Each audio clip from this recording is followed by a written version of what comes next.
नमस्कार, मेरा नाम है सुरेंद्र कुमार और आप सभी का एक बार पुनः दक्षिणा ई क्लासरूम में बहुत बहुत स्वागत। हम बातें कर रहे थे क्या चीज़ बातें कर रहे थे? हाँ, इंक्लाइन सरफेस पे प्योर रोलिंग की बातें कर रहे थे और उस कड़ी में थ्योरी वाला पार्ट जो है मतलब थोड़ा थोड़ा अपन जो है नॉलेज वाला बात जो है a is equal to g sine theta 1 plus k squared by r square और उस पर कुछ किस तरह की थ्योरी बेस्ड सवाल कौन पहले आएगा, किसकी काइनेटिक एनर्जी ज्यादा होगी, ये होगी वो होगी, वैसे वाली बातें अपन देख चुके हैं। आज अपन एक कुछ सवाल देखते हैं और फिर बढ़ते हैं तुरंत टॉपलिंग पे, है ना। पहले कुछ सवाल देख लेते हैं प्योर रोलिंग पे बेस्ड। पहला सवाल लेते हैं अपन, एक सवाल लेते हैं। मान लो कि मैं आपसे पूछूं, क्या हुआ भाई, कितनी सही करे हो इसमें। पहला सवाल यहाँ पर लेते हैं, यहाँ पे एक पहला सवाल लेते हैं। सवाल लेने से पहले स्याही निकल रही है। हाँ, सवाल लेते हैं, काम की बात करते हैं। सवाल मान लो कि मैं आपको बोलूं कि एक सरफेस है, मान लो कि मैं आपसे बोलूं कि यहाँ पे एक सरफेस है इस तरह का, यहाँ पे एक सरफेस है, इस तरह का एक सरफेस है और यहाँ पे मेरे पास एक स्फीयर है। क्या है? एक स्फीयर है जिसका मास m है और रेडियस r है। यहाँ पे ये स्फीयर है, यहाँ पे एक स्फीयर है, इसका मास क्या है? m है और रेडियस r है। और ये सरफेस जो है वो इस हॉरिजॉन्टल से मतलब ये जो है लेवल से, हॉरिजॉन्टल लेवल से इनिशियली ये h हाइट पे, कितनी हाइट पे है? h हाइट पे है, एक स्फीयर है और इसको यहां से हमने रिलीज कर दिया है। क्या किया है भैया? रिलीज कर दिया है। मैंने कहा बहुत बढ़िया, बहुत ही शानदार। और ये सरफेस पे क्या है? मैंने कहा सरफेस पे फ्रिक्शन है और फ्रिक्शन इस तरह से है कि friction is sufficient for pure rolling. Friction is sufficient for pure rolling. Pure rolling के लिए भाई साहब फ्रिक्शन सफिशिएंट है। फ्रिक्शन क्या है? सफिशिएंट है। मतलब ये जो अपना स्पेयर जी है ये यहां से लुढ़कते हुए इधर की तरफ आएंगे तो फ्रिक्शन इतना है कि मतलब प्योर रोल करते हुए आएंगे, स्लिप होने की कहीं पे पॉसिबिलिटी नहीं है। मान लो कि h हाइट नीचे यहां पहुंच गए। कहां पहुंच गए? यहां पहुंच गए। ये भाई साहब यहां पहुंच गए। यहां पहुंचने पे इनकी रफ्तार हो गई है v और ओमेगा हो गया है ओमेगा। ऑब्वियसली बात है कि v is equal to omega r होगा हर मोमेंट पे, क्योंकि ये क्या कर रहे हैं? ये भाई साहब कर रहे हैं प्योर रोलिंग। ये भाई साहब क्या कर रहे हैं? Pure rolling. आपको कोई बोले v और ओमेगा बताओ, आपको कोई बोले कि v और ओमेगा बताइएगा, तो अगर आप ध्यान से देखें तो ये भाई साहब यहां से यहां तक आए होंगे तो इस पे लगा होगा फ्रिक्शन, इस पे लगा होगा नॉर्मल और इस पे लगा होगा ग्रेविटी। तो work done by all the forces must be equal to change in kinetic energy. Work done by gravity plus work done by normal plus work done by friction must be equal to kinetic energy final minus kinetic energy initial. Gravity का work done भाई साहब यहां से यहां आए हैं तो work done होगा mgh। क्या हो जाएगा? mgh positive. अरे mg नीचे लग रहा है और आप नीचे के कितने आए हैं? h आए। वर्क डन बाय नॉर्मल 0 होगा, सरफेस के परपेंडिकुलर है। Work done by friction, pure rolling कर रहे हैं और नीचे की सरफेस रुकी हुई है। अगर ये भाई साहब प्योर रोल कर रहे हैं और सरफेस रुकी हुई, इसका मतलब फ्रिक्शन के ट्रांसलेशनल वर्क है, रोटेशनल वर्क है, दोनों का सम जो है वो 0 है। एक ट्रांसलेशनल है और एक रोटेशनल है, दोनों का सम जो है वो 0 है। अपन जानते हैं रुकी हुई सरफेस पे अगर बॉडी प्योर रोलिंग कर रही हो तो भाई साहब फ्रिक्शन का नेट वर्क डन क्या आता है? 0 आता है। बहुत शानदार। Is equal to kinetic energy final minus kinetic energy initial. Kinetic energy final आपके पास होगी 1/2 m, मान लो रफ्तार इसकी v है, half mv square plus half i omega squared plus half i omega square. i की वैल्यू क्या है? 2/5 mr square, 2/5 mr square, 2/5 mr square, half mv square plus half i omega square. और omega को क्या लिख सकते हैं? v/r का स्क्वायर, है ना, v/r का स्क्वायर। तो half mv square plus half i omega square minus initial kinetic energy, ना तो चल रहा था ना घूम रहा था, 0 था। तो क्या सॉल्व करके यहां से v आ जाएगा? मैंने कहा बिल्कुल आ जाएगा। v आ गया तो ओमेगा भी हमारे पास आ गया। क्या ऐसे सवाल आएंगे तो कर लेंगे। अच्छा, पहले ब्लॉक वगैरह स्लिप करके आते थे, अब ये क्या है? अब ये रोल करता हुआ आ रहा है। रोल करने का मतलब combined translational and rotational motion में करता हुआ ये आ रहा है। कल को आपको कोई ऐसा सवाल पूछ ले, वो नहीं आता था अपना वर्टिकल सर्कुलर मोशन मिनिमम कितनी रफ्तार दें ब्लॉक को स्लिप करता हुआ जाता था √5 g ताकि सर्कुलर कंप्लीट हो जाए। आता था कि नहीं आता था यार, आता था कि नहीं आता था। कल को मैं इसी स्फीयर को सर्कुलर करवा दूं आगे, इसी को आगे मैं चाहता हूं कि सर्कुलर कर जाए। चलिए भाई साहब सवाल बनाते हैं कि सर्कुलर वाला सवाल आएगा, रोल करते हुए सर्कुलर अगर पूरी करेगा, friction sufficient for the pure rolling हुआ तब कैसे सवाल करेंगे। एससी वर्मा में आपको सवाल मिलेंगे इस तरह के, एससी वर्मा में सवाल आपको मिलेंगे भाई साहब, जरा ध्यान से देखें। और भी कई बुक्स में कई जगह अपने को सवाल मिलेंगे ऐसे कि मान लो कि वो वाला सवाल ही करते हैं, वर्टिकल सर्कुलर मोशन वाला, है ना।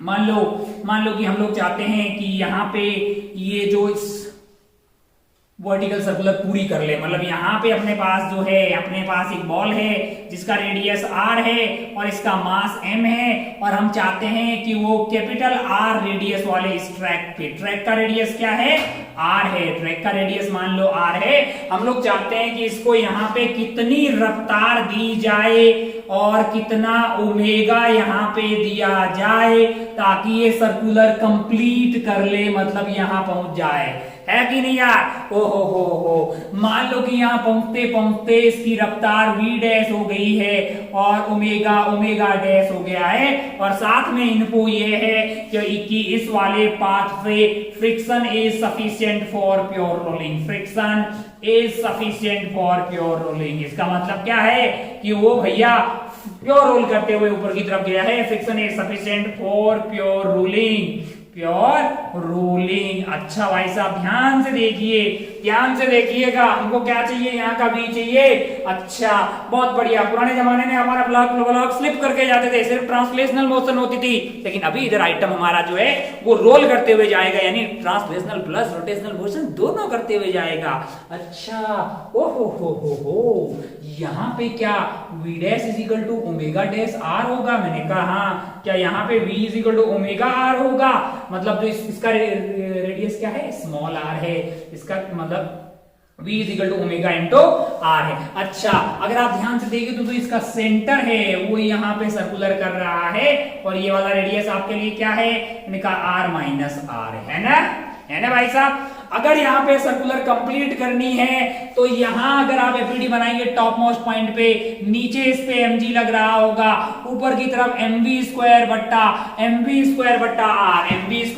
r, और v कौन सा है, v डैश का स्क्वायर डिवाइडेड बाई r जो है वो रेडियस हो गया आपका r माइनस r, ये होना चाहिए। और नीचे नॉर्मल लगा रहा होगा वो, तो क्या होना चाहिए, मैंने कहा normal plus mg is equal to mv dash का square upon r minus r, just complete होना चाहिए।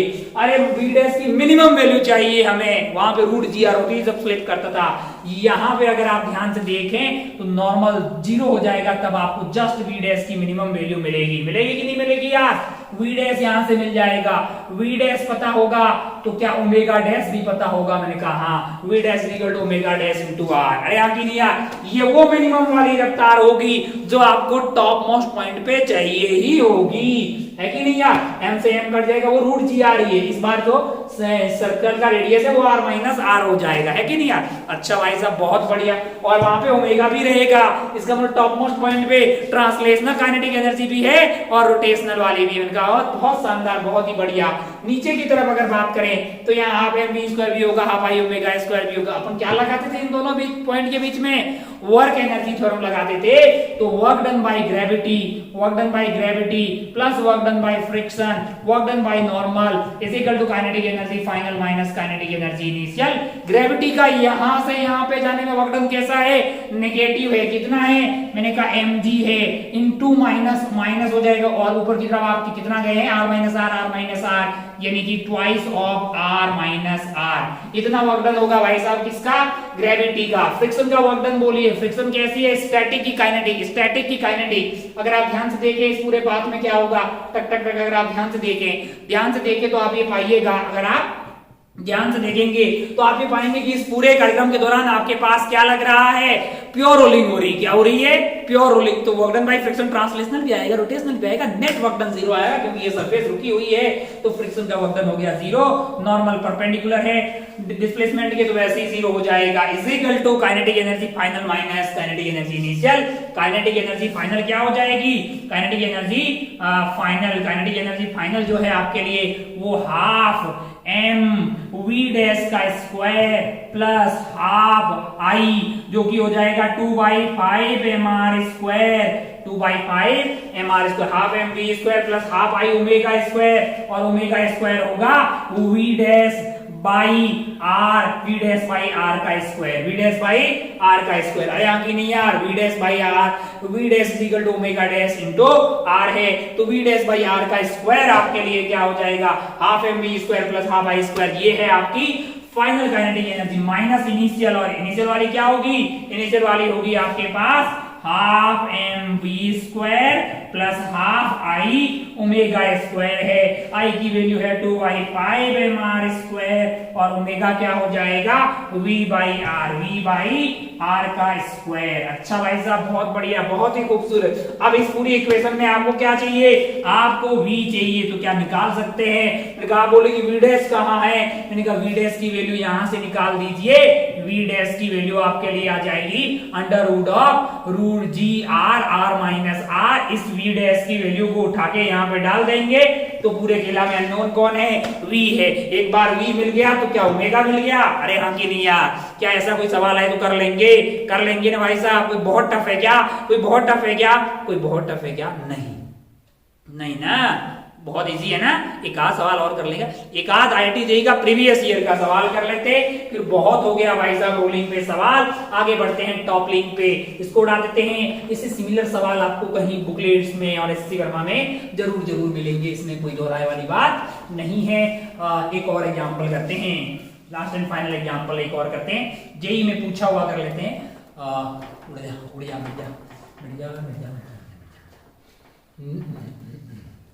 चलिए भाई साहब एक एग्जाम्पल करते हैं अपन। मान लो कि हमारे पास दो ट्रैक है, ये IIT जेईई में पूछा हुआ सवाल है। IIT जेईई में पूछा क्या है? हमारे पास दो ट्रैक है, एक ऐसा है और एक ऐसा है, मतलब एकदम सिमिलर से देखने वाले, ठीक है। हमारे पास एक बॉल है, मतलब स्फेरिक बॉल मान लीजिए, बॉल है, मास m, रेडियस r, इसको अपना r दिया अपन ने v0, है ना। तो ये ऐसे घूम रही है मान लो ओमेगा नॉट से, जो कि होगा v0 बटा r, ठीक है। यहां पे भी हमारे पास क्या है? एक बॉल है, रफ्तार क्या दी हमने? v0 है, और घूम कैसे रही है? ओमेगा नॉट से, जो कि क्या है? v0 बाई r, ठीक है लाला। ये हाल ये बॉल सेम है। अब अभी तक तो सब कुछ सेम दिखाई दे रहा है ना। यहां पे मैंने बोला ये वाला ट्रैक जो है वो स्मूथ है, क्या है? स्मूथ ट्रैक है। और ये वाला मतलब यहां पे कहीं फ्रिक्शन नहीं, कहीं पे भी फ्रिक्शन नहीं। और यहां पे क्या बोला आपको? इस वाले ट्रैक पे friction is sufficient for pure rolling. Friction is sufficient for pure rolling. Friction is sufficient for pure rolling. मैंने आपको ये बोल दिया भाई साहब कि यहाँ पे जो फ्रिक्शन है ना इस वाले ट्रैक पे, वो सफिशिएंट है किसके लिए? प्योर रोलिंग के लिए। मस्त आप प्योर रोलिंग करते हुए जाइए। ये भाई साहब भी आगे की तरफ चले लुढ़कते हुए, ये भी चले, ये ऊपर चलते गए बहुत ऊपर तक गए। मैक्सिमम हाइट इन्होंने जो अटेम्प्ट की है वो धरातल से मान लीजिए h1 है। क्या है? h1 क्या है? Maximum height attempt. ये भी गए ऊपर की तरफ प्रस्थान करते गए और जस्ट टॉप मोस्ट पॉइंट पे पहुंचे, तो मैक्सिमम हाइट ही अटेंड कर सकते हैं। मान लो कि इन्होंने धरातल से जो मैक्सिमम हाइट अटेंड की है वो क्या है? h2, ठीक है कि नहीं? ऑप्शन से आपके सामने, ऑप्शन से h1 is equal to h2, Bombay h1 बड़ा है h2 से, कलकत्ता H2 बड़ा है H1 से, delete data insufficient, data insufficient। इसमें क्या लिखे, हमसे नहीं होगा, हमको कुछ है नहीं पता, हमको कुछ नहीं पता, हमको कुछ नहीं पता। ये तो बोल गई मैं, बता क्या आएगा, क्या आएगा, सोच के देख कौन सा वाला मैक्स ज्यादा हाइट अटेंड करेगा कि क्या दोनों बराबर अटेंड करेंगे, ये क्या होगा भाई साहब। क्या है शुरुआत में इस बॉल के पास, काइनेटिक एनर्जी कितनी, मैंने कहा बॉल है half I omega squared plus half m p squared, same है क्या दोनों, मैंने कहा हाँ। सोच के देख, सोच, वीडियो को पॉज मार ले और सोच, एक बार पुनः बोल रहा हूं, वीडियो को पॉज मारे, खुद का आंसर पहले डिसाइड करें कि ए बी सी डी में से कौन सा आपका आंसर है। ई मत करना हमको कुछ नहीं आता, हमको फर्क नहीं पड़ता, वैसा है तो अपने अपने गाल पे एक कंटाप खुद ही मारे, क्योंकि मास्टर सामने है नहीं, है ना, खुद ही मारे, खुद ही अपने आप को एक कंटाप मारे कि मैं ऐसा क्यों, या फिर एक कांच लें उसके सामने ऐसा खड़े हो जाए, बोले कांच से हाँ कि मैं ऐसा क्यों, मैं ही ऐसा क्यों, मतलब जिसको ऑप्शन ई की फील आ रही, ए बी सी डी में से कोई आंसर है, ए बी सी डी में से कोई आंसर है, और ये जेई में पूछा हुआ सवाल है। सोचिएगा कि कौन सी वाली हाइट ज्यादा, बराबर भी हो सकती है, ऑप्शंस आपके सामने है, सोच के देखिए। यहां पे काइनेटिक एनर्जी है, यहां पे काइनेटिक एनर्जी है, मैंने कहा दोनों काइनेटिक एनर्जी सेम है, एक पाथ स्मूथ है जिसमें कोई टेंशन नहीं है, एक मतलब कोई परेशानी वाली बात ही नहीं है, स्मूथ पाथ है, दूसरा फ्रिक्शन वाला पाथ है, और फ्रिक्शन ऐसी है कि प्योर रोलिंग करते हुए आप ऊपर की तरफ जाएंगे। तो आप बताइए कि मैक्सिमम हाइट जो है वो हमारी बाल कौन से वाले केस में अटेंड करेगी, कौन से वाले केस में मैक्सिमम हाइट अटेंड करेगी, ये हमें सोच के देखिएगा क्या होना चाहिए आपके हिसाब से। अगर आप ध्यान से देखें, अगर आप ध्यान से देखें, ध्यान से अगर आप देखें, जैसे मैं इसमें बात करूं तो यहां से यहां तक आएगा, कोई फोर्स नहीं है, कोई फोर्स नहीं लग रहा, नॉर्मल लग रहा होगा तो सेंटर से पास हो रहा होगा, लेकिन जब ये ऊपर की तरफ जा रहा होगा यानी इस वाले पाथ में कहीं पे, तो mg इस पे नीचे लग रहा होगा, जो कि इसकी स्पीड को कम करने की कोशिश कर रहा होगा, है ना। और कोई फोर्स लग रहा है क्या, नहीं, और कोई जो भी लगे नॉर्मल लग रहा होगा, नॉर्मल सरफेस से पास हो रहा होगा, मतलब mg के दो कंपोनेंट आएंगे, एक इधर और एक इधर, इधर वाला नॉर्मल बैलेंस कर देगा, इधर वाला आपकी स्पीड को कम करने की कोशिश करेगा।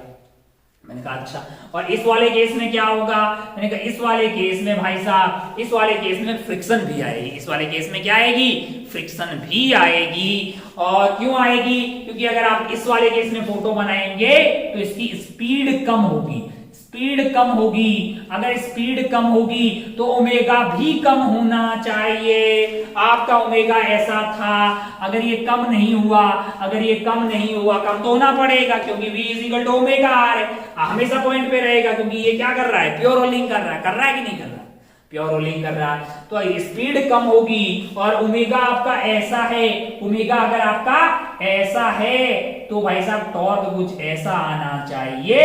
हमको तो लगता है कि फ्रिक्शन वहां कुछ ऐसे लगे कि भाई साहब ये आपको ओमेगा ऐसा है, ओमेगा ऐसा है, फ्रिक्शन ऐसा टॉर्क लगाए जिससे ओमेगा का फ्रिक्शन इस तरह से एडजस्ट होगी कि भाई साहब क्या हो जाए भाई साहब, ये सरफेस रुकी हुई है, अगर ये बॉल ऐसे घूमने की कोशिश कर रही है, ऐसे घूमने की, तो ये पॉइंट की टेंडेंसी है ओमेगा आर से उधर जाने की, है ना, तो फ्रिक्शन इस पे इधर लगाएगा, फ्रिक्शन इस पे फोर्स लगाएगा ना भाई साहब, है कि नहीं यार। अच्छा, बहुत बढ़िया भाई साहब, बहुत ही शानदार। हो तो अगर आप ध्यान से देखें, अगर आप ध्यान से देखें, यहां से यहां तक, यहां से ऊपर जा रहा होगा, mg उसको नीचे खींचने की कोशिश कर रहा होगा, क्योंकि फ्रिक्शन से वैसे बड़ा होगा, तो वो क्या करेगा, इसको स्पीड कम करने की कोशिश करेगा, फ्रिक्शन क्या करेगा, ओमेगा कम करने की कोशिश करेगा, क्योंकि नॉर्मल और mg कभी ओमेगा कम नहीं कर सकते, क्योंकि दोनों सेंटर ऑफ मास से पास कर रहे हैं, तो फ्रिक्शन जो होगा वो आपका टॉर्क लगा के ओमेगा कम करने की। अच्छा, टॉप मोस्ट पॉइंट पे जब बॉल जाएगी, दोनों ही केस में तब तक ऊपर चलती जाएगी जब तक कि इसकी ये रफ्तार जीरो नहीं हो जाए, ये भी तब तक ऊपर चलती रह जाएगी जब तक कि ये रफ्तार जीरो नहीं हो जाए। जब तक ये रफ्तार जीरो होगी, अगर यहाँ पे ये वाली रफ्तार जीरो होगी, v equal to omega r हमेशा रहेगा। मतलब इस वाले पॉइंट पे ओमेगा आपके लिए क्या हो गया है, मतलब आपको इस वाले पॉइंट पे ओमेगा भी आपका क्या हो गया है, जीरो हो गया है। इसमें ओमेगा किसने कम किया है, फ्रिक्शन ने। इसमें ओमेगा किसी ने कम किया क्या यहां से लेके यहां तक के पास में किसी का टॉर्क आया? आप बोलेंगे नहीं भाई साहब, किसी का भी टॉर्क नहीं आया, तो ओमेगा चेंज ही नहीं हुआ।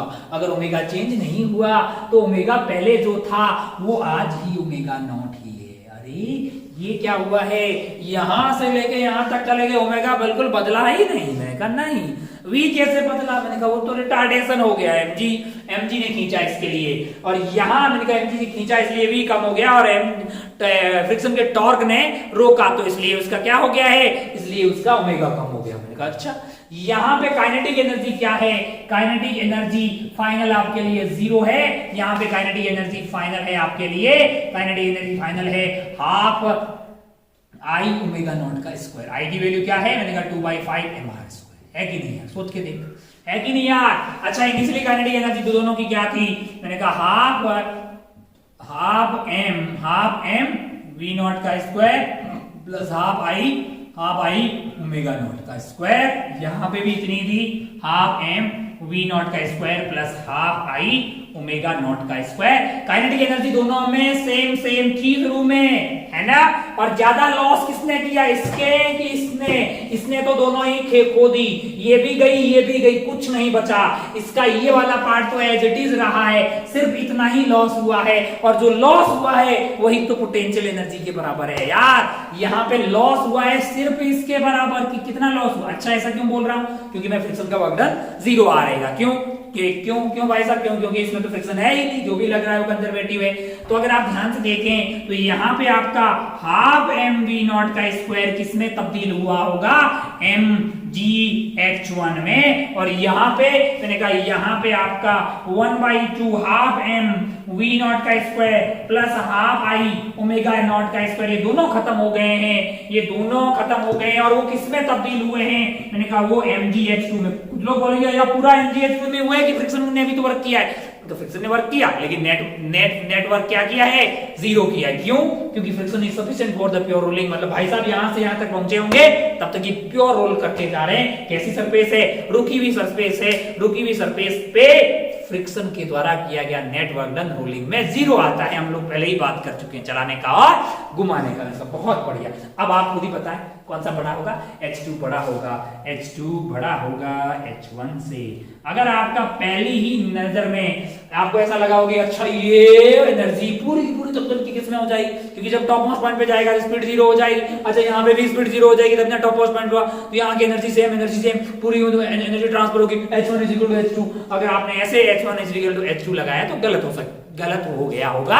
मतलब जल्दीबाजी में हमें ऐसा लगता है कि अच्छा पहले की काइनेटिक एनर्जी से पूरी तब्दील हो जाएगी, लेकिन इसकी काइनेटिक एनर्जी पूरी तब्दील होगी, इसमें हाफ आई ओमेगा नॉट का स्क्वायर चेंज ही नहीं होगा। वो तो उसके पास ये वैसे ही घूमता रहेगा, टक टक टक ऐसे पे वापस आने लग जाएगा, है कि नहीं यार। अच्छा, तो आंसर क्या होना चाहिए आपका, H2 बड़ा होगा H1 में। यानी कि यहाँ पे आप देखो भाई साहब, इनकी जिंदगी आसान थी, लेकिन ये उतनी ऊंचाइयों पे जिंदगी में नहीं पहुंच पाए। इनकी जिंदगी में बाधाएं थी, इनकी जिंदगी में फ्रिक्शन था भाई साहब। लेकिन देखो, फ्रिक्शन इंसान को अच्छा बनाता है, यानी विपरीत परिस्थितियां, हालात इंसान को मजबूत बनाता है। इंटरनेट नहीं है साहब, नेटवर्क नहीं है, घर में बहुत डिस्टरबेंस है, हाँ है, इसीलिए तो तू एक निखरा हुआ इंसान बन के आएगा जो विपरीत परिस्थितियों से लड़के, मतलब जो है किसी भी चीज का कभी डिप्रेशन लेने वाले लोगों में से नहीं, छोटी छोटी प्रॉब्लम्स को ऐसे ही मतलब कि ये तो सब नॉर्मल है भाई साहब, है ना। ऐसा होता है यार। चूजा लोग बिल्कुल एकदम जो है ऐस मौज की जिंदगी में रहा हुआ, वो कॉलेज में जाता है, थोड़ा सा दर्द होता है, मम्मी ये हो गया वो हो गया, और अपने लोग भाई साहब उधर मतलब कि ये सब तो प्रॉब्लम ऐसे नॉर्मल है, अपने से हैंडल कर लेते हैं ना। स्पेशली वो लोग जो नवोदय में ऑलरेडी रहे हुए हैं या हॉस्टल में रहे हैं, तो बहुत ही ज्यादा आसान सा काम होता है। तो कई बार जो है विपरीत परिस्थितियां आपको मजबूत बनाती है ना। अब सीखते लोग भी हैं, लोग उस्तादों से सीखते हैं, लेकिन कुछ लोग हालातों से सीखते हैं। जो हालातों से सीखते हैं उनका कॉन्फिडेंस लेवल अलग लेवल का होता है। मुद्दे से अपन इधर उधर निकल के ऐसे ही बात कर रहे हैं। कुल मिला के मास्टर ये कहना चाह रहा है कि कई बार जो है मतलब जैसे परेशानियां यानी कि चीजें मतलब जो आपके सामने स्ट्रगल्स आते हैं वो आपको मजबूत और ऊंची ऊंचाइयों पे लेके जाते हैं, है ना। ठीक है, सवाल की बात करें तो आपका आंसर होगा H2 बड़ा है H1 से। क्यों? क्योंकि भाई साहब यहाँ पे आपने ये मैथमेटिकली समझ लिया, लॉजिकली भी समझ लिया। तो ऐसा नहीं है कि जिंदगी में आसानियां जो है वो हमेशा आपकी हेल्प करे। भाई साहब फ्रिक्शन जो है इंसान को मजबूत बनाती है और ऊंचाइयों तक लेके जाती है। ये IIT JEE का सवाल आपका उसका प्रूफ है। ये कब आया था? 2003 के आसपास में कोई भी IIT JEE के सवाल आया हुआ है ना। बहुत बढ़िया, बहुत ही शानदार खूबसूरत। कुल मिला के मुद्दे की बात यह है कि परेशानियां बहुत सारी हो सकती है, बट अपने को फाइट मारने का है ना। परेशानियां हैं तभी तो आप उनको बदलने के लिए पढ़ रहे हो भाई। जब इंटरनेट हो, मोबाइल बहुत बढ़िया हो, लाइट की कोई दिक्कत नहीं, रहने की कोई दिक्कत नहीं है, तो रोटी कपड़ा मकान खत्म हो गया, फिर तो साले तो पढ़ेगा क्यों? फिर क्यों पढ़ेगा? मस्त करना है। फिर तो IIT में क्यों जाएगा स्ट्रगल करके? क्यों वहां पे इतने सारे सेमेस्टर में पढ़ेगा? सीधा वहां पे रिक्रूटर बन के जा, फाइनल ईयर वालों को हायर कर, काम पे लगा। ये सब नहीं है ना। मतलब बहुत सारी चीजों में बहुत सारे प्रॉब्लम, बहुत सारी चीजें जो हम लोग बदलना चाह रहे हैं, इसीलिए तो पढ़ रहे हैं ना भाई साहब। मतलब लॉजिकली तो यही लग रहा है। अब सब कुछ बहुत बढ़िया है, कोई किसी चीज की जरूरत नहीं है, तो क्यों तुम फिजिक्स के सवाल सोल्व करेगा यार? बाहर जाइए, रोड पे घूमिए, देखिएगा, कुछ आंखों से अच्छा लगेगा, है ना। पर वो सब हमें करने की जरूरत नहीं है। हमें क्या करना है? बहुत अच्छे से पढ़ने का है लाला। ठीक है, 1 मिनट, हम सब्जेक्ट से कहीं दूर निकल गए हैं। यहाँ पे कोई सुन भी नहीं रहा है, सामने बेंच रखी हुई है इस वीडियो से, तो ये लोग वहाँ पे ये वाली बातों को तो ये फॉरवर्ड करके देख लेगा कि हाँ ठीक है, इधर मास्टर बोर्ड पे नहीं लिख रहा है तो जरूर इधर उधर का कुछ बता रहा है। बहुत काम की चीज बता रहे हैं भाई साहब। आइए आगे बढ़ते हैं, आइए आगे बढ़ते हैं। बहुत हो गया जी रोलिंग रोलिंग रोलिंग, बहुत रोल कर लिए हैं। अब टॉपलिंग करते हैं। अब क्या करते हैं? टॉपलिंग करते हैं अपन। आइए टॉपलिंग करते हैं। आइए हेडिंग डालिए टॉपलिंग। क्या डालिए? टॉपलिंग। टॉपलिंग देखते हैं क्या है टॉपलिंग भाई साहब। हेडिंग डालिए टॉपलिंग, इसको उड़ा देते हैं और बात करते हैं अपन टॉपलिंग के बारे में।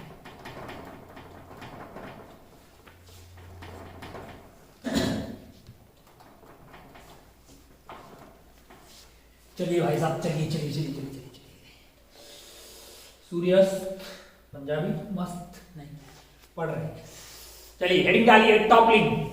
हेडिंग डालिए टॉपलिंग टॉपलिंग टॉपलिंग टॉपलिंग।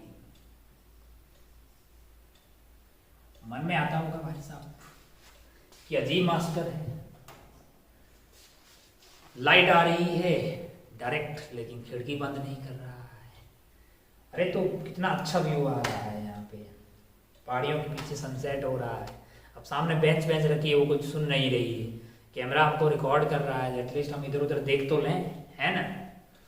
और वैसे ही बोर्ड तो दिख ही रहा है ना आपको। चलिए आइए काम की बात करते हैं। टॉपलिंग आपने हेडिंग डाल दिया होगा। टॉपलिंग क्या होती है जरा ध्यान से देखें, एकदम मजे लेते हैं, एकदम मतलब फील लेते हैं कि अपने पास एक ब्लॉक है। अपने पास क्या है? एक ब्लॉक है। अपन ने एक ब्लॉक रख दिया यहाँ पे भाई साहब, धरातल पे एक ब्लॉक रख दिया, आउटलाइन पास करते हैं। टॉपलिंग क्या है पता नहीं है हमको, लेकिन हमने एक ब्लॉक रख दिया है। मान लो कि ये ब्लॉक का मास है, मान लो कि ये ब्लॉक का मास क्या है? 5 kg। कितने का? 5 kg का। बहुत बढ़िया भाई साहब। यहां और इस ब्लॉक और सरफेस का बीच का म्यू है 0.2। ठीक है, ठीक है, बहुत बढ़िया। और आजकल तो ब्लॉक की साइज वाइज भी मैटर करने लगी। मैंने कहा मान लो कि इसकी लंबाई है 2 मीटर, ठीक है, और यहां से जो हाइट है वो मान लेते हैं कितनी? 5 मीटर। कितनी है लाला? 5 मीटर, है ना। ठीक है, कितनी? 5 ही गोली मारी, 4 मान लीजिए कि कितनी है?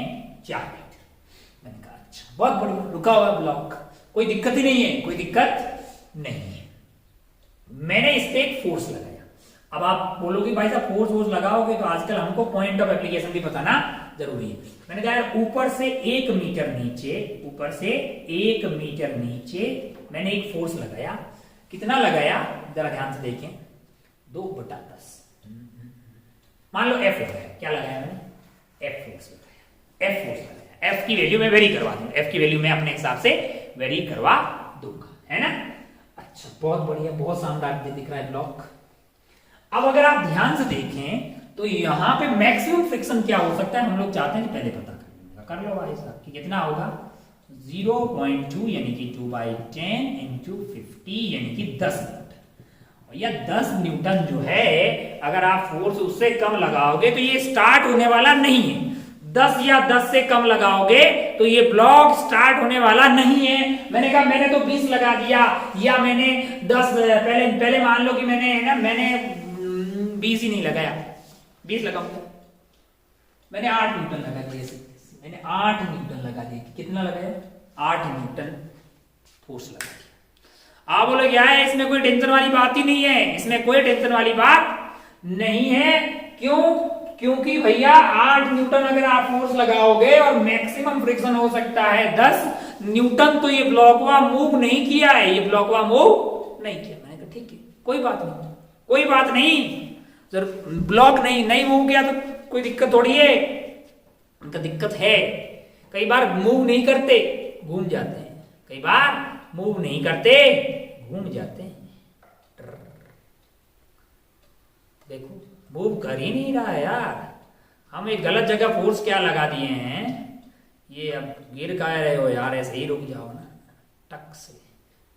मैंने यहां फोर्स लगाया तो ये मूव करेगा, है ना। ऐसे बढ़िया सरफेस पे रख के इसको चलाएंगे ना, यहाँ फोर्स तो ये चला था, लेकिन यहाँ जब फोर्स लगाया था तो वो टॉपल कर गया था, है ना। तो मेरे मन में टेंशन आ गई कि भैया मूव नहीं किया। मैंने कहा बढ़िया काम हुआ। किसका सपना था मूव नहीं होना चाहिए, मतलब साथ बरकरार रहना चाहिए, मतलब इन दोनों को साथ में रहना चाहिए। मैंने कहा ये तो सपना था अपनी फ्रिक्शन का, अपनी फ्रिक्शन का ड्रीम था कि मैं और ये बगल वाली सरफेस दोनों साथ में रहे हमेशा, और मैं तो मूव नहीं कर सकती यहाँ पे। मैंने उल्टा इस पे कितना फोर्स लगाया, अगर इसने 8 लगाया तो मैंने भी इसमें 8 लगाया, क्योंकि इसकी औकात मेरी औकात के बराबर ही है। मैं तो मैक्सिमम 10 लगा सकती हूँ, लेकिन इसने 8 लगाया, मैंने उसका 8 से अपोज कर दिया। अब तो भैया ये मेरे साथ ही है, और साथ है तो बहुत बढ़िया भाई साहब, फिर तो सही है ना। हम तो चाहते हैं कि ये दोनों सरफेस क्या रहे, साथ में रहे। फ्रिक्शन खुश हो गई, बहुत खुश हुई कि वाह मजा आ गया, मतलब अपने साथ ही है, कोई दिक्कत वाली बात नहीं है। मैंने कहा यार अगर मान लो ऐसा हो कि ये इधर से लुढ़क के ऐसे गिर जाए तो फ्रिक्शन का तो मतलब दिल टूट जाएगा पूरा। वो तो खुश हो गई थी कि भैया मतलब अब हमारा साथ बरकरार है, अपने ये सरफेस पे ये ब्लॉक हमारे साथ ही है, जिंदगी अपनी सेट हो गई है क्योंकि साथ ही रहेगा। लेकिन ये स्लिप नहीं किया और ऐसे लुढ़क के टक से गिर गया, तब तो खत्म हो गया काम उसका। सारी मतलब जो है एक ही झटके में दिल के टुकड़े टुकड़े हो जाएंगे उसके। तो हमें ये भी देखना है कि क्या उसका दिल बचा है कि नहीं बचा है, दिल उसका सही है कि नहीं है। मैंने कहा यार अगर आप ध्यान से देखो तो मैं सेंटर ऑफ मास पे बैठ रहा हूं। कहां बैठ रहा हूं?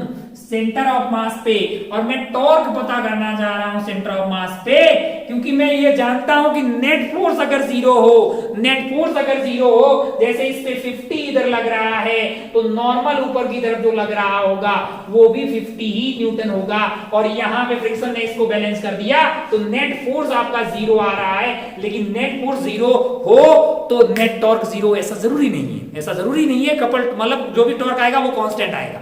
अगर किसी एक बिंदु के अबाउट 0 आ गया तो मैंने कहा फिर 0 होगा। मैं पता करता हूँ सेंटर ऑफ मास के अबाउट क्या टॉर्क आ रहा है, सेंटर ऑफ मास के अबाउट क्या टॉर्क आ रहा है। मैं सेंटर ऑफ मास में बैठ गया। अब आप ध्यान से देखें तो mg आपका सेंटर ऑफ मास से ही पास हो रहा है ना, तो उसका कोई टॉर्क आने वाला नहीं है, उसका कोई टॉर्क आने वाला नहीं है। अच्छा भाई साहब अगर आप ध्यान से देखो तो ये 8 न्यूटन जो है इसका टॉर्क क्या आएगा? मैंने कहा 8 इंटू परपेंडिकुलर दूरी, 8 इंटू परपेंडिकुलर दूरी, ये वाली होगी परपेंडिकुलर दूरी। टोटल है आपका 4 मीटर, ये होगा 2 मीटर, ये है 1 मीटर, तो ये भी हुआ 1 मीटर। 8 इंटू 1 क्या चाहता है? ये 8 न्यूटन क्या चाहता है कि ब्लॉक ऐसे टॉपल हो जाए। ब्लॉक कैसे टॉपल हो जाए? ऐसे टॉपल हो जाए। मैंने कहा अच्छा, मैंने कहा तुम्हारा काम हो गया। फ्रिक्शन से पूछा कि हम भी 8 ही न्यूटन है। मैंने कहा ठीक है, तुम्हारा टॉर्क सेंटर ऑफ मास क्या अबाउट कि हमारा टॉर्क आएगा 8 इंटू परपेंडिकुलर दूरी, परपेंडिकुलर दूरी हो जाएगी 4 का आधा यानी कि 2। अरे तुम क्या चाह रहे हो? तुम भी चाह रहे हो कैसे भी टॉपल हो जाए? अरे ये क्या हुआ? ये 8 और ये दोनों चाह रहे हैं कि टॉपल हो जाए, ये घूम जाए, मतलब फ्रिक्शन बेचारी रोकने की कोशिश तो कर रही थी कि स्लिप नहीं होना चाहिए, लेकिन उसकी ये गलती जो है उससे एक और कांड खड़ा हो गया कि उसने स्लाइडिंग का तो अप्रोच कर दिया, लेकिन उसका ये जो 8 न्यूटन वाला प्यार है उसका एक और इफेक्ट आया, वो उसको टॉपल करने लग गया। फिर उसको लगा यार ये तो गलत हो रहा है, अपन ने स्लिपिंग रोक दिया है लेकिन अपनी वजह से इधर टॉपलिंग भी हो रहा है, देखिए कैसे ये अपना ये रिश्ता बचा पाती है कि नहीं बचा पाती है। फिर क्या हुआ भाई साहब, फिर जाकर ध्यान से देखें, अगर अभी तक हमने एक आदमी का टॉर्क नहीं लिया है, मैंने कहा mg का तो हो गया 0 भाई साहब, ये 8 का हो गया है आपका 8 into 1, ये वाले 8 का हो गया 8 into 2, अभी एक आदमी बाकी है वो है नॉर्मल। आप बोलोगे साहब नॉर्मल तो सेंटर ऑफ मास से ही पास हो रहा है, तब तो उसका 0 हो गया, खेल ही खत्म। इसका मतलब नहीं, जिसका मतलब ये पक्का इधर टॉपल कर जाएगा क्योंकि इसको अपोज करने वाला कोई नहीं है। मैंने कहा नहीं, पहले अपन समझते हैं कि नॉर्मल होता क्या है। नॉर्मल क्या होता है अगर आप ध्यान से देखें, अगर ये कॉन्टैक्ट सरफेस है, ये एक सरफेस है, उसके ऊपर में एक और कॉन्टैक्ट सरफेस है कि नहीं, ऐसे सरफेस तो आपस में ऐसी माइक्रो लेवल पे आप जाएंगे तो जैसी सरफेस है यहाँ पे ऐसे फोर्स लग रहा होता है। ओवरऑल अगर अपन ध्यान से देखें ऐसी सरफेस का रिजल्टेंट अपन सेंटर में बनाते हैं, रिजल्टेंट अपन कहां बनाते हैं, एकदम सेंटर पे अपन बताते हैं कि यहां नॉर्मल लग रहा है। लेकिन अगर आप लॉजिकली फील करें, मान लो कि अपने पास एक बॉक्स टाइप का कोई आइटम है, ऐसा है ना, बॉक्स टाइप का आइटम है, अपन एक साइड से उठा दे, मान लो कि अपन नीचे हाथ डाल रखा है, ऐसे फील के लिए बता रहा हूं, यहाँ पे हाथ डाल रखा है, यहाँ पे एक बॉक्स है, ठीक है, यहाँ पे हाथ डाल रखा बॉक्स के नीचे अपने कुछ नॉर्मल से फील आ रही है। लेकिन कोई आदमी यहां से अगर इस बॉक्स को धीरे धीरे उठाए ना, तब आपको दर्द बहुत ज्यादा होगा, तब आपको लगेगा नॉर्मल इधर बढ़ गया है। नॉर्मल क्या है, जो ऐसे फोर्स लग रहा है उनका रिजल्टेंट होता है। अगर यहाँ पे अटैचमेंट कम होने लगेगा तो यहाँ पे जो नॉर्मल होगा वो ज्यादा होगा, तो इनका रिजल्टेंट जो होगा वो सेंटर की बजाय इधर शिफ्ट हो जाएगा, सेंटर की बजाय उधर शिफ्ट हो जाएगा। तो जैसे ही इसको लगा, नॉर्मल को लगा कि ये और ये दोनों मिलके इधर से इसको उठाना चाह रहे हैं, नॉर्मल थोड़ा सा इधर की तरफ शिफ्ट हो गया। मान लो कि वो अब मतलब जो रिजल्टेंट नॉर्मल है वो सेंटर की बजाय अब थोड़ा इधर की तरफ से जा रहा है, ये वाली दूरी x होगी, ये वाली दूरी क्या हो गई है x। अब नॉर्मल यहाँ पे इसका टॉर्क कैसा आएगा, मैंने कहा n है, n इंटू परपेंडिकुलर दूरी सेंटर ऑफ मास से इसकी परपेंडिकुलर दूरी x है, n इंटू x है, n इंटू x, ये वाला टॉर्क ऐसा आया भाई साहब, n इंटू x है, n इंटू x, ये वाला टॉर्क ऐसा आया, ये वाला टॉर्क क्या आया है, ऐसा आया। मैंने कहा अगर आप ध्यान से देखें तो ये 8 हो गया है, ये आपका 8 हो गया है, ये आपका 16 हो गया है, यानी 8 प्लस 16 आपका 24 जो है वो ऐसे आ रहा है, और इधर आपका आ रहा है nx आ रहा है, nx आ रहा है। n की वैल्यू क्या है, n की वैल्यू है 50, n की वैल्यू है 50। अगर यहाँ पे घुमाना कौन चाह रहा है 24, रोकना कौन चाह रहा है 50x रोकना चाह रहा है। अगर क्या ये रोक पाएगा कि नहीं रोक पाएगा, मैंने कहा अगर 24x की वैल्यू 50x के बराबर हो जाए तो x की वैल्यू आएगी 24 की वैल्यू 50x के बराबर, यानी 24 डिवाइडेड बाई 50, यानी कि ये हाफ के आसपास आएगी, अच्छा क्या x की वैल्यू हाफ हो सकती है, मैंने कहा हाँ। मैंने कहा x की मैक्सिमम वैल्यू जो पॉसिबल है वो है 1 मीटर। क्यों? क्योंकि ये शिफ्ट होता रहेगा। अबे मैक्सिमम तो यहीं तक शिफ्ट होगा, बॉडी के बाहर थोड़ी जाएगा। अरे शिफ्ट होते कैसे थोड़ी कि यहाँ पे ब्लॉक यहाँ पे और यहाँ से 2 किलोमीटर की दूरी पे नॉर्मल लग रहा ब्लॉक पे, ये तो नहीं ना यार, ये अपने आप को शिफ्ट करता गया। शिफ्ट करने से क्या होगा कि ये x बढ़ता जाएगा, इधर की तरफ टॉर्क बढ़ता जाएगा। ये लोग बोलेंगे टॉपल करवा देते, नॉर्मल बोलेगा नहीं यार हम लोग अपोज कर रहे हैं। अपोज करते इसकी एक मैक्सिमम औकात होगी कि अब मैं बॉडी के एक्सट्रीम एंड तक जा सकता हूं, उससे आगे तो मैं जा ही नहीं सकता, बॉडी के बाहर थोड़ी लगूंगा मैं यार। क्या यहाँ पे नॉर्मल बचा लेगा इसको टॉपल होने से? मैंने कहा हाँ, यहाँ पे आपका जो x आ रहा है दैट इज लेस देन ये वाली जो लेंथ है 1 मीटर से कम है, और मैंने कहा भैया यहाँ पे ये टॉपल नहीं होने देगा, ये अपनी पोजीशन को चेंज कर दिया, इसने अपनी पोजीशन को चेंज कर दिया। मैंने कहा यार कुछ ऐसा नहीं लग रहा कि दिक्कत तो फ्रिक्शन की थी, फ्रिक्शन क्या चाहता था कि साथ बरकरार रहे। अब ये नॉर्मल मार्केट में कहां से आ गया, जो मतलब इन दोनों के रिश्ते को बरकरार रखने के लिए कुछ भी कर रहा है, कुछ भी कर रहा है, मतलब मेहनत कर रहा है, शिफ्ट हो गया अपनी पोजीशन, एंटी डायरेक्शन में टॉर्क लगा रहा है कि नहीं, इन दोनों का सपना यानी कि फ्रिक्शन का जो प्यार है, जो साथ रखने का, वो बरकरार रहे। देखिए भैया, ये जो फ्रिक्शन है और ये जो नॉर्मल है, वो एक आदमी के बेटा बेटी की तरह है। यानी रियलिटी में तो ये कांटेक्ट फोर्स के कंपोनेंट ही है। ओरिजिनली क्या होता था, अगर आपको याद हो, ये आपका कांटेक्ट फोर्स हुआ करता था। इसका वर्टिकल वाला जो रिजल्टेंट है वो नॉर्मल है, इसका हॉरिजॉन्टल वाला कंपोनेंट आपके लिए फ्रिक्शन है, ये लैम्डा था। अगर आपको याद हो तो क्या साथ बरकरार रखने का सपना फ्रिक्शन के अकेले का था कि नॉर्मल का भी था कि कांटेक्ट फोर्स का था? कांटेक्ट फोर्स का था। उसके दो लोग हैं, पुत्री जो है यानी बिटिया जो है वो फ्रिक्शन है, और दूसरा अपना क्या है, नॉर्मल है। तो फ्रिक्शन का जब रिश्ता खराब होने लगा कि नहीं यार, मैं चाहती हूं कि मेरा इस ब्लॉक से मतलब रिश्ता बरकरार रहे, हम लोग साथ में रहे, लेकिन गड़बड़ हो रही है, मैं ना स्लीपिंग तो नहीं होने दे रही हूं, लेकिन यार टॉपलिंग होने लगी। तब भाई मार्केट में आता है और अपनी पोजीशन चेंज करता है और बोलता है कि नहीं, ऐसा होने नहीं देंगे, हम तुम्हारा साथ को बरकरार रखने की पूरी कोशिश करेंगे। लेकिन ये कोशिश भी करता है, लेकिन इसके साथ एक लिमिटेशन है। इसके साथ क्या है, एक लिमिटेशन है। ये ठीक वैसा ही लिमिटेशन है जैसे अगर मैं कल को बोल दूं कि ये 8 न्यूटन नहीं है, ये तो 11 न्यूटन है। ये क्या है, 11 न्यूटन है। 10 से ज्यादा होगा तो फ्रिक्शन भी इसको रोक नहीं पाएगा स्लाइड होने से। ठीक वैसे ही अगर सॉल्व करके x की वैल्यू 1 मीटर से भी ज्यादा आती तो नॉर्मल बोलता, लाला हम आपकी हेल्प करने के लिए मैक्सिमम 1 मीटर तक जा सकते हैं, हम आपकी हेल्प करने के लिए मैक्सिमम 1 मीटर तक जा सकते हैं, उससे ज्यादा अगर भैया हम जा ही नहीं पाएंगे। तो आपको ऐसा नहीं लग रहा कि जैसे लिमिटिंग फ्रिक्शन होता है, वैसे यहाँ पे नॉर्मल के साथ भी कुछ मजबूरियां हैं। ये मजबूरियां हैं कि वो बॉडी के मैक्सिमम एक्सट्रीम एंड तक जा सकता है, उससे आगे नहीं जा सकता, उससे आगे नहीं जा सकता।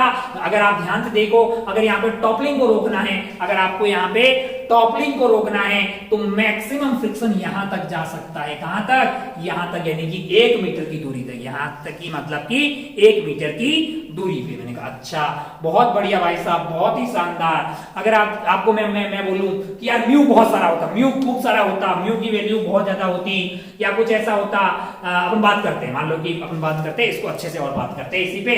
अब अभी तक की आप स्टोरी समझिए, आप ये समझिए कि भैया साथ बरकरार रखने का सपना किसका है?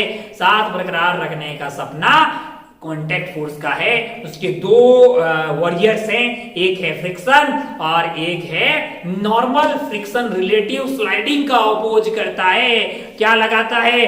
फ्रिक्शन लगाता है, फोर्स लगाता है, इस तरह से लगाता है कि रिलेटिव स्लाइडिंग या टेंडेंसी ऑफ रिलेटिव स्लाइडिंग का अपोज करता है। और जब बात घूमने की आती है तो नॉर्मल अपनी पोजीशन को शिफ्ट करता है इस तरह से कि उसका टॉर्क जो है वो घुमाने वाले टॉर्क का अपोज करे। दोनों के साथ में अपनी एक लिमिटेशन है। वो लिमिटेशन क्या है फ्रिक्शन के साथ? कि उसकी maximum value mu into n हो सकती है ना।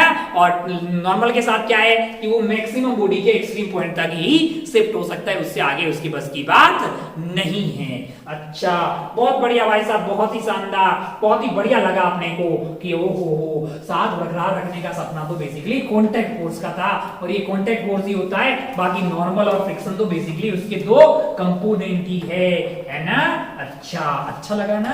अच्छा तो लगा ही होगा, इसमें कोई दोहराए वाली बात नहीं है। अब मैं आपको ऐसा बोलूं कि मान लो कि हमारे पास यहाँ पे एक ब्लॉक है।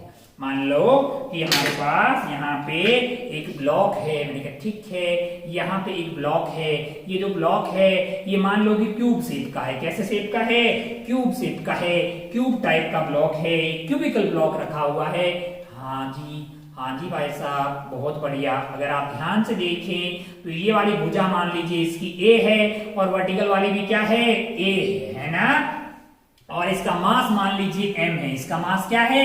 m है। और सरफेस और ब्लॉक के बीच का म्यू क्या है? सरफेस और ब्लॉक के बीच का म्यू क्या है? ये म्यू है। मान लो कि उसकी वैल्यू क्या दी हुई है? आपको म्यू दी हुई है। और मैं क्या कर रहा हूं? मैं इस पे एक फोर्स लगा रहा हूं F, जो कि धरातल से यानी कि यहां से और सरफेस से h हाइट पे, जो कि सरफेस से h हाइट पे है ना। अब मैं धीरे धीरे फोर्स को बढ़ा रहा हूं। आप मुझे बताइए कि फोर्स की वैल्यू कितनी हो तब तक कि ये वाला जो ब्लॉक है वो ये वाला जो ब्लॉक है वो स्लाइड नहीं करेगा। मैंने पूछा भैया मैक्सिमम लिमिटिंग फ्रिक्शन यहाँ पे क्या हो सकती है, आपने खुद ही बताया कि यार म्यू इंटू एन होगी और एन की वैल्यू mg होगी। जब तक कि ये वाला फोर्स जो F है वो लेस देन म्यू mg रहेगा तो क्या होगा, नो स्लिपिंग। क्या होगा, नो स्लिपिंग। कोई स्लिपिंग नहीं होगी भाई साहब, स्लिप करने वाला नहीं है। मैंने कहा अच्छा, क्या स्लिप करने से पहले टॉपल भी कर सकता है? मैंने कहा उसकी कंडीशन पता कर लेते हैं। अगर आप ध्यान से देखें आपने इस पे क्या लगा दिया है, फोर्स F लगा दिया। मैंने कहा स्लिपिंग नहीं हो रही है। इस F का अपोज कौन कर रहा होगा, यहाँ पे फ्रिक्शन कर रहा होगा और फ्रिक्शन की वैल्यू कैपिटल F आ जाएगी। क्योंकि कौन सा फ्रिक्शन लग रहा होगा, स्टैटिक फ्रिक्शन लग रहा होगा। कितना लगता है, जितनी जरूरत होती है उतना लगता है, मैंने कहा अच्छा भाई साहब, बहुत बढ़िया, बहुत खूबसूरत। तो अगर आप ध्यान से देखें तो ये वाले F का सेंटर ऑफ मास पे हम लोग बैठ गए। कहां बैठ गए, सेंटर ऑफ मास पे। Torque about centre of mass की बात करते हैं तो ये वाला टॉर्क क्या आ जाएगा लल्ला, ये हाइट है आपकी h है, ये वाली दूरी आपके लिए a/2 हो जाएगी, है ना, a/2 हो जाएगी। ये वाली दूरी क्या हो जाएगी, ये वाली दूरी अगर आप ध्यान से बताएं तो वो हो जाएगी f into h minus a/2 का टॉर्क ऐसा होगा, कैसा होगा, अंदर की तरफ। ये वाले फोर्स का टॉर्क क्या होगा, मैंने कहा ये वाली वैल्यू फ्रिक्शन है जो कि जितनी जरूरत होगी उसके बराबर हो गया है, इनटू आपकी परपेंडिकुलर दूरी जो कि हो जाएगी आपके a/2। ये भी टॉर्क कैसा है, ऐसा है। इनको बैलेंस करने की कोशिश कौन, mg का टॉर्क 0 होगा। नॉर्मल मैक्सिमम मान लो कि यहां से x शिफ्ट हो गया नॉर्मल, तो आपका नॉर्मल लगेगा इधर, जिसकी वैल्यू होगी mg के बराबर। mg का torque about centre of mass 0 हो गया है। यानी कि अगर आपको रोकना है तो फिर भाई साहब mg इंटू x, यानी कि mg का टॉर्क, यानी कि नॉर्मल जो है mg इंटू x, ये वाला टॉर्क बाहर की तरफ है, बाकी दोनों का अंदर की तरफ है। mg इंटू x जो है इसको बैलेंस कर ले। अरे हाँ कि नहीं यार, अरे बहुत बढ़िया भाई साहब, बहुत शानदार। हो तो क्या सॉल्व करके यहाँ से x की वैल्यू आ रही है, अगर आप ध्यान से देखें तो ये आ रहा है fh minus fa/2 plus fa/2 that is equal to mgx, है ना। अच्छा, बहुत बढ़िया, बहुत शानदार। ओ अगर आप ध्यान से देखें तो ये खेला हो गया है खत्म आपके लिए। यानी यहां से x की वैल्यू क्या आ रही है, वो आ रही है fh डिवाइडेड बाई mg, और ये must be less than equal to ये वाला दूरी, और ये a/2 है। ये क्या है, a/2 है। इसकी मैक्सिमम वैल्यू क्या हो सकती है x की, यहाँ पे a/2, क्योंकि ये मैक्सिमम यहां से लेके ये लाइन तक जा सकता है, तब ये दूरी a/2 होगी, उससे ज्यादा नहीं हो सकता। मतलब x must be less than equal to a/2, यानी कि आपको क्या पता लग गया है कि f must be less than equal to mga divided by 2h। इससे कम होना चाहिए f इससे कम होना चाहिए, mga डिवाइडेड बाई 2h है, इससे कम होना। अगर जस्ट इसके बराबर हो गया तभी टॉपलिंग नहीं होगी, और इससे थोड़ा सा बड़ा हुआ तो टॉपलिंग हो जाएगी। इससे थोड़ा सा बड़ा हुआ तो टॉपलिंग हो जाएगी, इससे थोड़ा सा बड़ा हुआ तो टॉपलिंग हो जाएगी। अच्छा, बहुत बढ़िया भाई साहब, बहुत शानदार। ओहो, अब अगर आप ध्यान से देखें, अगर आपको कोई बोले ये वाला जो है नो टॉपलिंग की कंडीशन आ गई, क्या आ गई है, नो टॉपलिंग का कंडीशन, नो टॉपलिंग, यहाँ पे कोई टॉपलिंग नहीं हो रही है। अच्छा, और ये यहाँ तक क्या हो गई है, अगर आपका फोर्स जो है म्यू mg से कम होगा, नो स्लीपिंग। अगर आपको बोले कि नो टॉपलिंग की कंडीशन बताओ, कि ये आ गई। अच्छा, आपको बोले पहले स्लीपिंग पहले होगी, ऐसा बोलते हैं कि भैया स्लीपिंग जो है, स्लीपिंग फर्स्ट, मतलब स्लीपिंग पहले होगी। इसका मतलब जो ये रेंज और ये रेंज में कौन स्मॉल हुआ, स्लीपिंग पहले हो गई। इसका मतलब म्यू mg जो है वो कम है किससे, mga/2h से, है कि नहीं यार। अगर ऐसा हुआ है, अगर स्लीपिंग पहले हो गई, इसका मतलब क्या है कि म्यू mg कम है किससे, mga/2h से। और अगर आपको बोले टॉपलिंग फर्स्ट है, पहले टॉपलिंग हो गई है, टॉपलिंग फर्स्ट मतलब जो है, मतलब जहां तक फ्रिक्शन, जहां तक स्लाइडिंग नहीं होगी वो लिमिट ज्यादा है, मतलब टॉपलिंग पहले हो गई है। इसका मतलब जो जहां तक टॉपलिंग नहीं हो सकती वो वाली लिमिट कम है। इसका मतलब क्या है, mga divided by 2h is less then mu mg। तो कंडीशन पता कर सकते हैं ना, फिक्स स्लीपिंग फर्स्ट या फिर टॉपलिंग फर्स्ट। मैंने कहा अच्छा, बहुत बढ़िया, बहुत खूबसूरत, बहुत ही शानदार। अब अगर अपन ध्यान से देखें, तो हम लोग चाहते हैं कि एक आध सवाल और करें और फिर टॉपलिंग करेंगे अपन इंक्लाइन प्लेन पे, और फिर वजह टॉपलिंग का खेला कर देंगे, खत्म। क्या कोई बात, एक सवाल लेते हैं और अच्छा लगेगा अपने को। मान लो कि मैं आपसे बोलूं कि मेरे पास एक ब्लॉक है, मेरे पास क्या है, एक ब्लॉक है, मेरे पास क्या है, एक ब्लॉक है। मैंने कहा अच्छा भाई साहब, बहुत बढ़िया, बहुत शानदार, हा हा हा हा, हमें बता दीजिए कैसा ब्लॉक है। मैंने कहा यहाँ पे ले लीजिए आप एक ब्लॉक को, ये एक ब्लॉक है। अच्छा, ये ब्लॉक पे क्या हो रहा है, डेटा अपने को इस तरह से लेना है, हा हा हा हा हा हा हा। मान लो कि मैं स्क्वायर शेप का ही ले लेता हूं। ये वाली दूरी क्या है, ये वाली दूरी है 4 मीटर, ये वाली दूरी क्या है, मैंने कहा इसको ले लो 4 मीटर। ओ हो, म्यू की मास ले लीजिए आप, मान लो कि मास आपने ले लिया कितना, 5 kg है, मास आपका 5 kg है, और यहाँ पे मान लो कि म्यू की वैल्यू मैंने आपको दे दी 0.1। म्यू की वैल्यू 0.1 देने का मतलब 5 न्यूटन का फ्रिक्शन होगा। तो मैं चाहता हूं कि मतलब जो है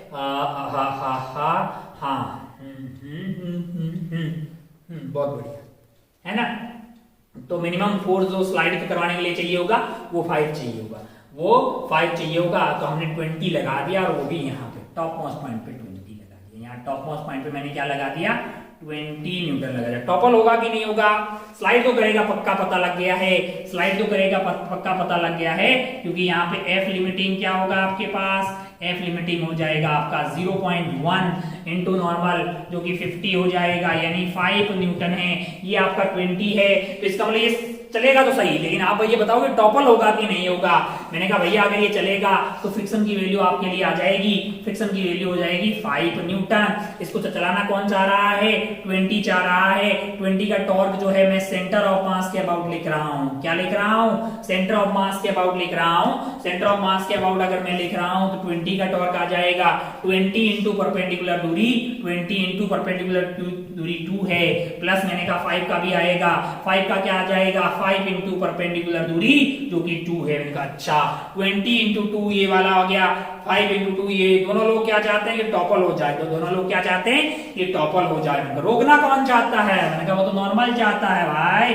इधर चला गया नॉर्मल अपना 50, कितनी दूर पे, मैंने कहा x, क्या रोक पाएगा, देखते हैं। 50 इंटू एक्स है, क्या वैल्यू आ गई है, यहां से जरा ध्यान से देखिए, ये आ गया आपका 40, ये आपका क्या आ गया है, ये आपका आ गया है 40 plus 10, 40 plus 10 is equal to 50x, 40 plus 10 is equal to, ये तो ऐसा ये तो आपका हो गया है 50 इज इक्वल टू 50x से कैलकुलेशन तो सही कर रहा हूं ना, x की वैल्यू आ गई 1 मीटर। अरे ये क्या हुआ, ये टॉपल नहीं होगा, अरे ये क्या हुआ कि टॉपल नहीं होगा। Top 1 metre is less than, maximum यहाँ पे क्या हो सकता है, ये 2 मीटर तक जा सकता है। टॉपल होगा क्या, टॉपल नहीं होगा, टॉपल नहीं होगा। तो टॉपल करवाना है तो कैसे करवा देते हैं, 20 की जगह 100 लगा दो, 20 की जगह 100 न्यूटन लगा देते हैं। अगर 100 लगा देंगे तो फ्रिक्शन में कोई चेंज नहीं होगा, फ्रिक्शन क्या होगा, 5 भी लगेगा, क्योंकि ये तो स्लाइडिंग कर रहा है, ये तो स्लाइडिंग कर रहा है। तो यहाँ पे आपके लिए 20 की जगह क्या आ जाएगा, 100 आ जाएगा। अगर आप 100 लगाएंगे तो ये बेसिकली बाकी किसी चीज में चेंज होने वाला नहीं है। तो क्या हो जाएगा, अगर आप ध्यान से देखें तो ये 200 हो जाएगा, 200 हो जाएगा। 200 में 10 ऐड कर दोगे, 50 से डिवाइड करोगे तो पक्का भाई साहब x की वैल्यू जो है 210 में x की वैल्यू आपके पास क्या आ रही है, 210 डिवाइडेड बाई 50, यानी कि ये वाली वैल्यू जो है आपकी 4 से ज्यादा, मतलब 2 मीटर से ज्यादा आ रही है। ये तो काफी ज्यादा आ रही है कि नहीं यार। अच्छा, लेकिन x मैक्सिमम क्या हो सकता है, 2 ही मीटर हो सकता है। अब तो पक्का टॉपल करेगा, अब तो पक्का टॉपल करेगा, स्लाइड भी करेगा, टॉपल भी करेगा, है कि नहीं। अच्छा, स्लाइड टिक टक। अच्छा, अब अगर आप ध्यान से देखें, मैं आपसे क्या पूछना चाह रहा हूं, ये हो गया।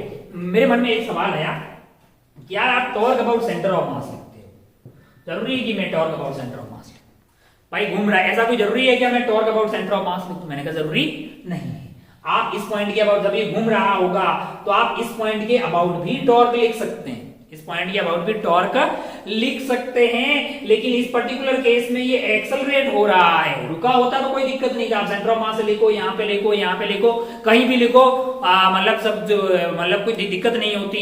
लेकिन जब ये चल रहा है तो एक्स्ट्रा केयरफुल होना पड़ेगा। अगर आप इस पॉइंट के अबाउट टॉर्क लिख रहे हैं तो आपको सूडो का टॉर्क लेना होगा। यहाँ पे एक सूडो लग रहा होगा mn2a से। तो अगर आप सेंटर ऑफ मास के अलावा किसी और पॉइंट पे लिख रहे हो तो सूडो का भी टॉर्क लेना पड़ेगा। लेकिन हम क्यों सूडो बूडो का लेना पड़े, इसलिए हम टॉर्क हमेशा सेंटर ऑफ मास के अबाउट ही लिखेंगे टॉपलिंग वाले केस में। लेकिन अगर आप यहां से किसी और पॉइंट से लिख रहे हो जो कि नॉन इनर्शियल फ्रेम है, तो वहां पे फिर सूडो फोर्स भी कंसीडर करना पड़ेगा और उसका टॉर्क भी आने वाला है ना। तो इसलिए मैं सेंटर ऑफ मास से ही यूजुअली करता हूं। क्योंकि फिर सूडो सेंटर ऑफ मास, मतलब जब सेंटर ऑफ मास पे बैठे होंगे तब सेंटर ऑफ मास का पे सूडो अगर आप mn2 यहीं लगाओगे तो उसका टॉर्क 0 आ जाएगा, है कि नहीं है। इसलिए अपन क्या करते हैं, सेंटर ऑफ मास पे बैठ के वहीं से टॉर्क देख लेते हैं। अरे हाँ कि नहीं यार, बहुत बढ़िया, बहुत शानदार। हो कैलकुलेशन तो मैंने ठीक की है, कैलकुलेशन ठीक लिखी, बाकी कॉन्सेप्ट तो सब कुछ ठीक ही है। अच्छा, बहुत बढ़िया। मैं आपको एक सवाल होमवर्क में देना चाह रहा हूं, क्योंकि हम वो वाला सवाल देखेंगे और फिर आगे की बातें करेंगे। मान लो कि मैं आपको ऐसा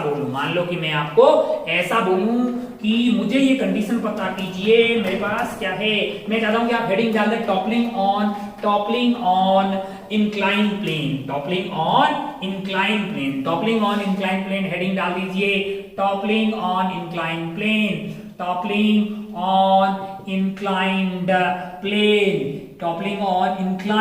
है। टॉपलिंग का मतलब आप समझ गए, पलटी खाना। ऑन इंक्लाइन प्लेन यानी कि मैं आपको एक सवाल दूं होमवर्क में, मैं आपको ऐसा बोलूं कि मेरे पास एक ऐसा इंक्लाइन प्लेन है, इसका इंक्लाइन प्लेन है, ये एंगल थीटा है। अच्छा भाई साहब, मैंने यहाँ पे एक ब्लॉक रखा है जिसका मास m है, जिसकी ये भुजा a